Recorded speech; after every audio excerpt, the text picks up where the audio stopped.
नमस्कार, आपल्या एका नवीन व्हिडिओमध्ये मनापासून स्वागत करते। बाकी राहिलेल्या तालुक्यांसाठी नव्याने दुष्काळ जाहीर करण्यात आलेला आहे।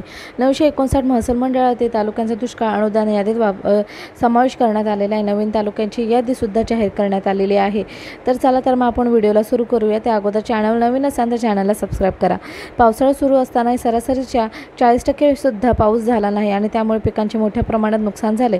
अशा राज्यातील 43 तालुक्यांमध्ये दुष्काळाचा ट्रिगर टू लॉन्च करण्यात आला आहे। त्यांना सोलापूर, जालना जिल्ह्यातील प्रत्येक 5 ते पुणे जिल्ह्यातील सर्वाधिक 7 तालुक्याचा समावेश आहे। त्यामध्ये आता पुढील आपण जिल्हे आहेत ते जाणून घेऊया।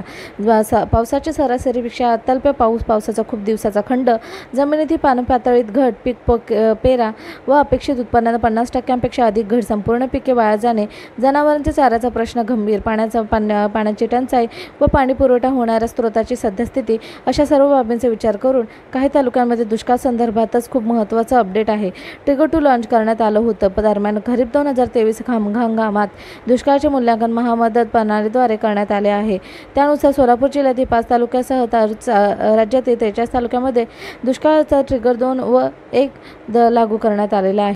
लागू झालेल्या तालुक्यामध्ये क्षेत्रीय सर्वेक्षणासाठी महाराष्ट्र राज्य सुंदर संवेदन उपाययोजना केंद्र नागपूर यांच्या वतीने तयार केलेल्या महामदत ॲपचा वापर करावा लागणार आहे। त्यानुसार कसा दुष्काळ स्वरूपाचा आहे अहवाल तयार होईल। त्यानंतर दुष्काळाची अंतिम कार्यवाही होऊन बाधित शेतकऱ्यांना नुकसान भरपाई जाहीर करण्यात येणार।